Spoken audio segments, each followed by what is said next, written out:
and thank you for listening to the podcast from the Asian Oceanian Society of Radiology. And I'm pleased to welcome so many of our colleagues around the world.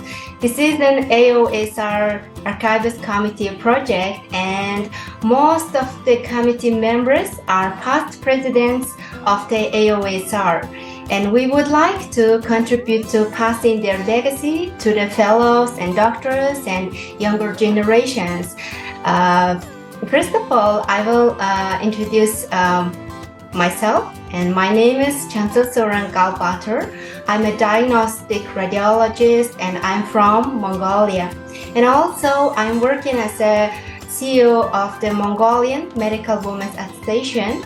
I have joined the Archivist Committee of the AOSR in this year, and I hope it will be a good journey, and it's so exciting. Now, it's my pleasure to introduce our guest, Dr. Lilian Leong from Hong Kong. Dr. Lilian is the past president of the AOSR and a pioneer and founding member of the Hong Kong College of Radiology, and has significant experience in multiple academic and health administration services.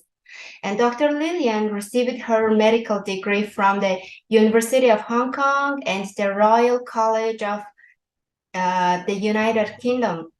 She has published multiple papers about diagnosis, radiology, health system management, and leadership with the focus of medical education, new technology, and clinical practice. Hello, Dr. Lilian. Hello, Chanta. Thanks you for your very kind introduction. Yes. Thank you for receiving our invitation. First of all, I would like to talk about the beginning of your career. Where did you graduate, and when did you graduate from the medical school? And it's interestingly, why did you choose to become a doctor, especially a radiologist? Was it popular in Hong Kong at the time? Yeah. I studied my medicine in University of Hong Kong and graduated in 1971, and that is 24 years ago. 54 years ago, more than half a century. The reason I took up radiology is because in those days very little is known about the specialty of radiology. But I was a surgical intern, and our job is to after taking all the X-ray for the patient of the day, we have to go down to the radiology department and correlate with the radiologist there and ask for some comment and assistance, and that was what the surgical departments required us to do. So I have to go to the radiology department very often, sometimes 3 times a day. So I got to know radiology during my medical internship. That's so interesting. Yeah. Do you have a mentor or role model in your early career and in your life? Yes, I do have a mentor, and it was the head of the radiology department in the hospital I work in, Queen Mary Hospital. And he was an elderly gentleman, very patient with us, and very detailedly explained the finding of all the radiographs that I asked him to comment. So his name is Dr Leong. And so he was my mentor, and that made me feel that in order to arouse interest for individuals, to have very good radiologists around are important, yes, to stimulate interest. What is your major in radiology? In those days when I started, there's no major, and there are very few modality that we can use. But as time developed, then I took up ultrasound and ONG and abdominal radiology. Yes. Okay. And you're also the great educator and one of the pioneers of Hong Kong College of Radiology. And what is the Hong Kong medical education system is like now? And especially, do you think it's how comfortable are foreign doctors to come and study? Right, we are encouraging also attachment, and especially now, we want to maintain a lot of international graduates to come and work here. So we open up different channels for the attachment and for the training. Yeah. So there is many government and non-government body to promote coming to Hong Kong to study this specialty. So, can you please share your experiences and journey within the AOSR that ultimately led to your achievement as the first female president in a traditionally male-dominated fraternity during that time? Considering the evening social activities involved, I can imagine it must have presented unique challenges throughout your various roles in the AOSR and particularly as a president.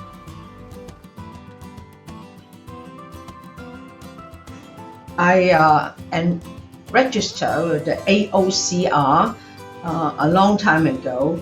I remember my first meeting is in Thailand, Bangkok, and then in Korea. I in those days I have senior radiologists who attend the meeting and join in the executive committee meeting. But then there was one year, the year in Korea, AOCR, the senior could not attend. The senior is Professor H.C. Ho, and he was the founding committee member. He founded AOCR with a lot of AOSR. He founded AOSR with a lot of enthusiastic pioneer radiologists in the region. He could not attend that year in Korea. He could not attend the meeting. So he asked me to represent Hong Kong. So from then onwards, I constantly represent Hong Kong to join in the executive committee meeting. And then there was a discussion about whether AOSR should have the Congress in a permanent venue. And then this is to follow RSNA and ECR. So a lot of discussion, a lot of bidding. That was in a voting took place in Kobe. The meeting was in Kobe. And that year I was elected as president-elect of AOSR.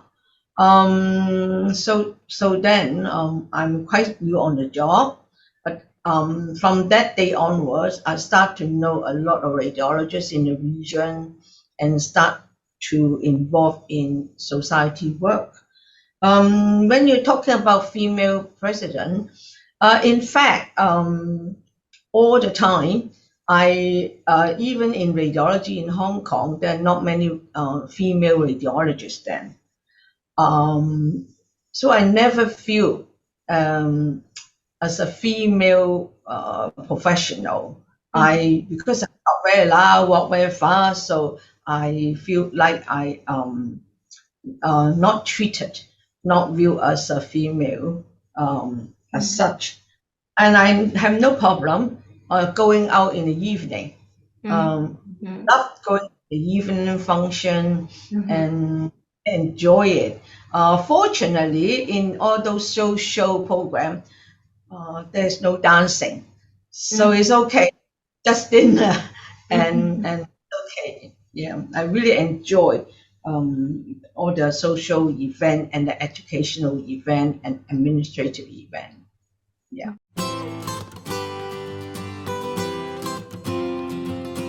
You have enrolled a lot of societies and communities beside your regular duties.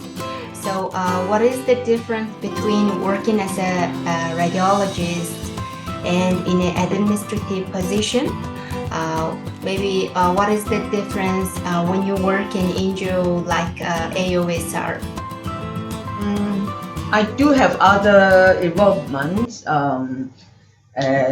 like other hospital, other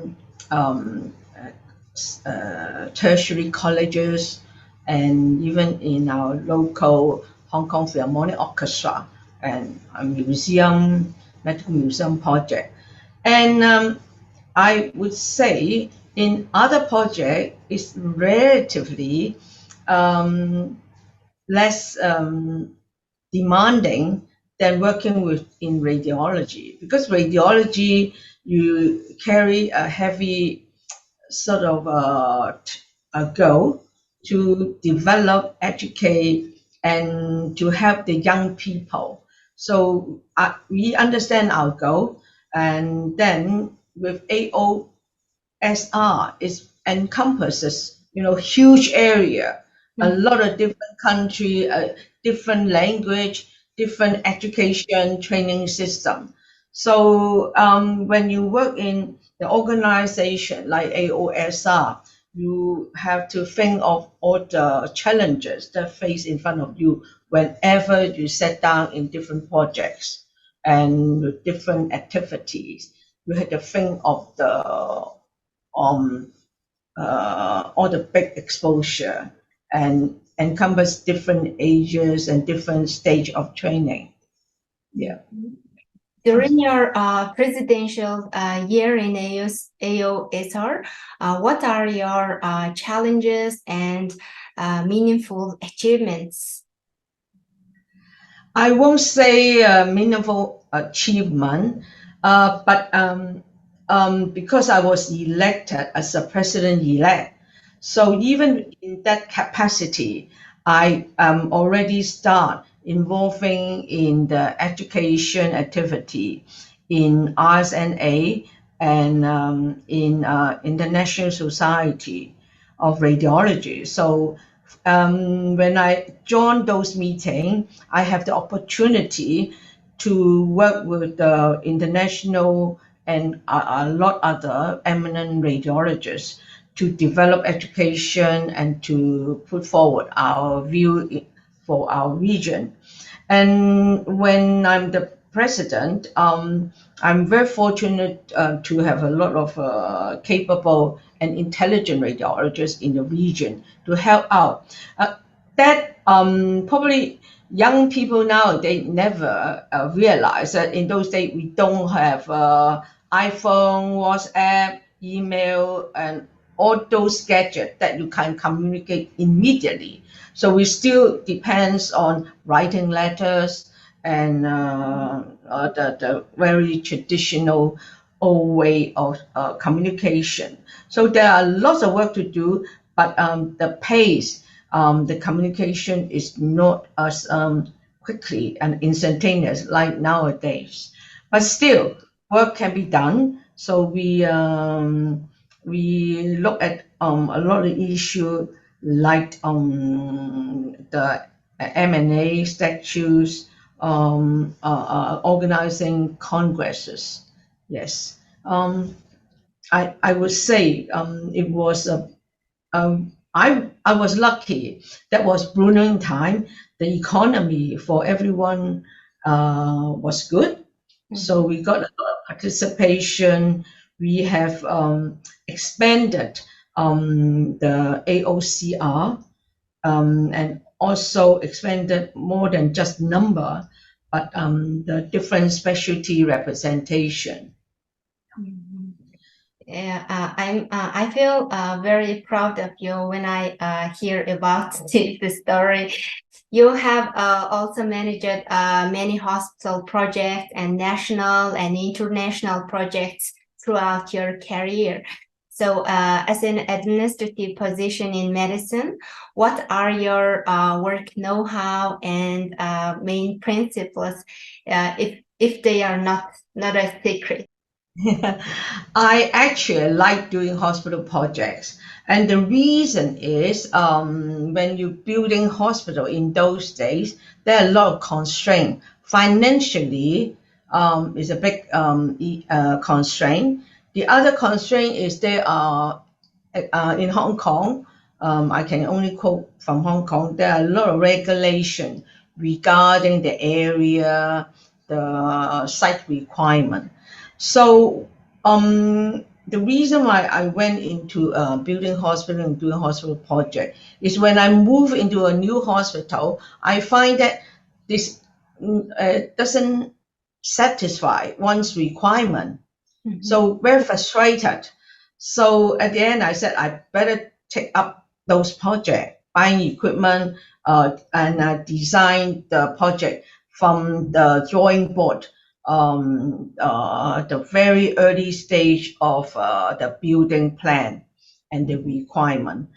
And I always have the goal in mind that we are building a hospital to feed for a hospital that work for the next 50 years or even 100 years. We are not building for what is now. So you have to have vision of what the development will be, especially the people around the area, how the economy will thrive, how the town development would be. If you do that in mind, then you will plan the whole thing differently.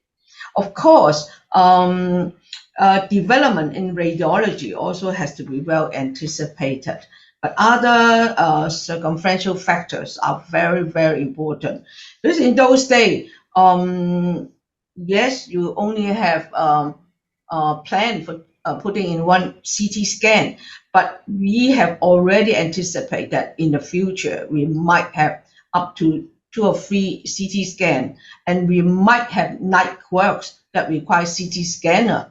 So we put a CT scanner in the. We're talking about almost 30 years ago. So those days, nobody put a CT scanner in the emergency department, but we argue about it, and we have room that sort of vacant at this juncture, but intend to put in a few more CT scanner. So, but that took a lot of tough negotiation.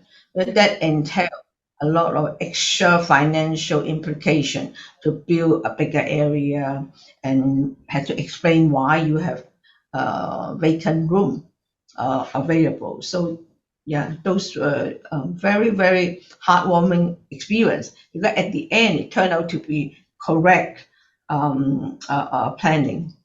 Mhm. Okay, thank you. Dr. Lilian is an internationally well recognized radiologist from Hong Kong.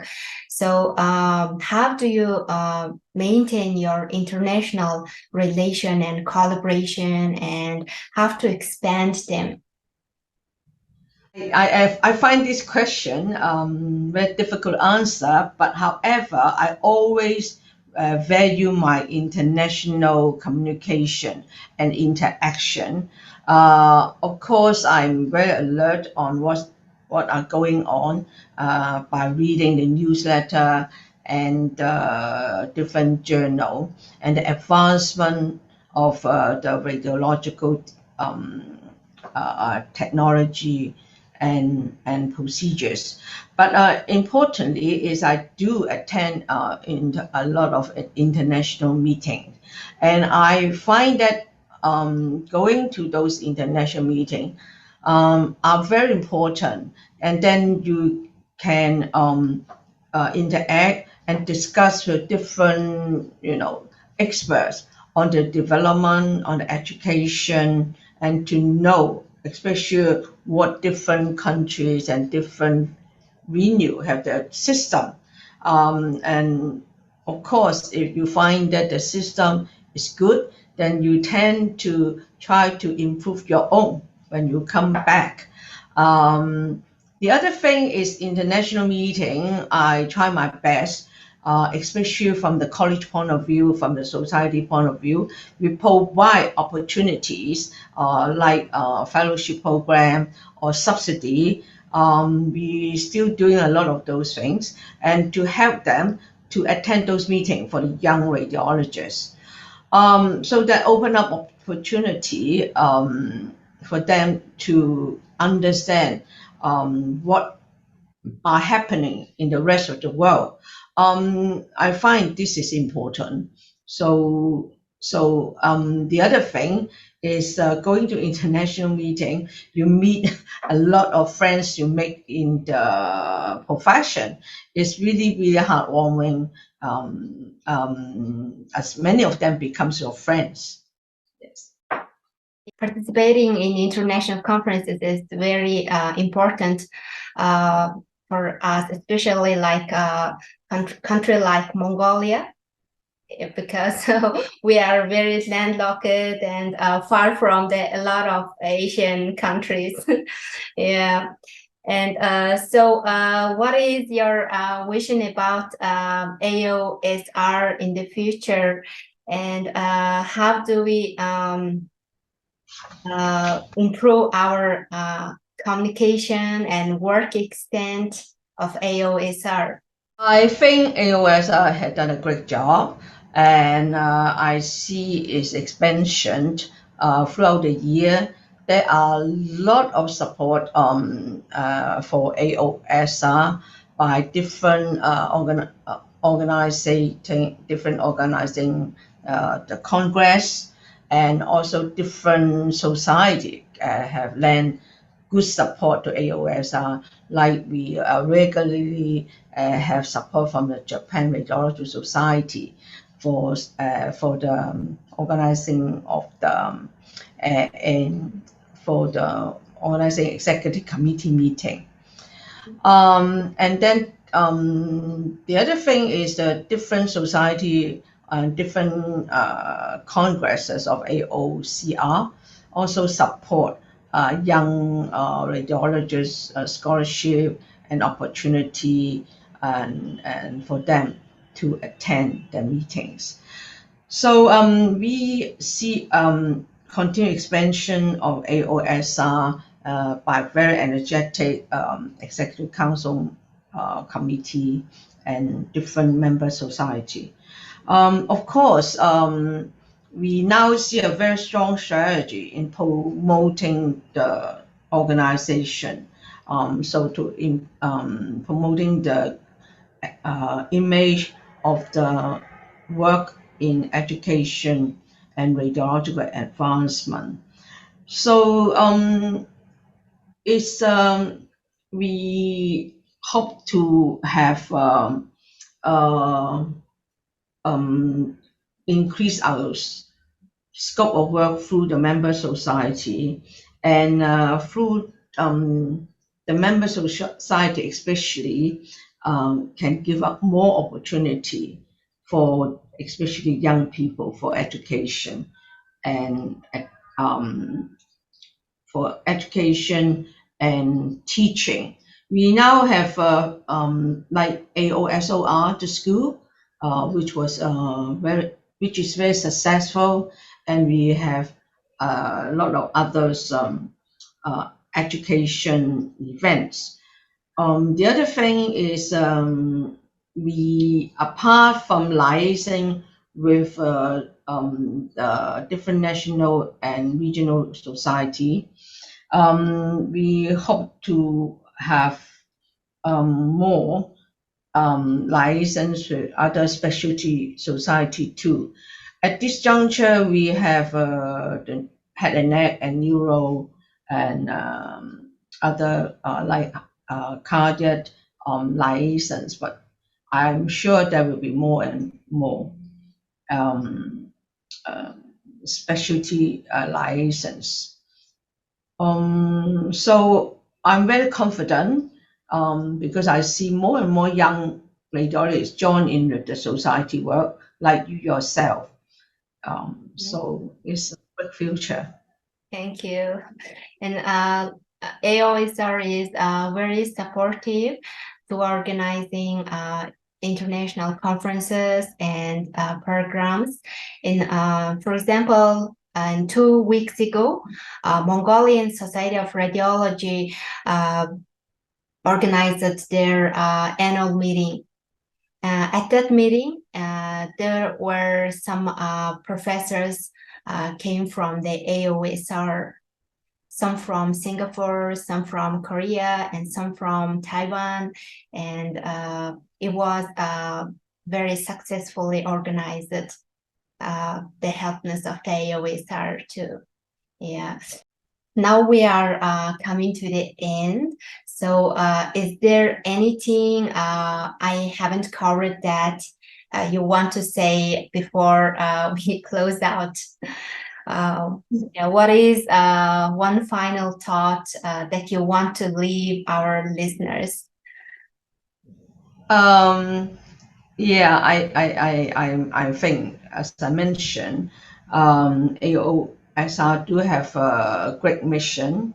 Has done a great job. I'm sure with very energetic radiologists like you yourself and all the others, it will fulfill its role and its expanding scope, representing not only the Asian Oceania but internationally.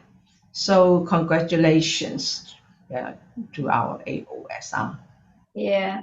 Thank you very much, Dr. Leong, for speaking us today as our first guest speaker in AOSR podcast. And it is a great honor for me to talking with the first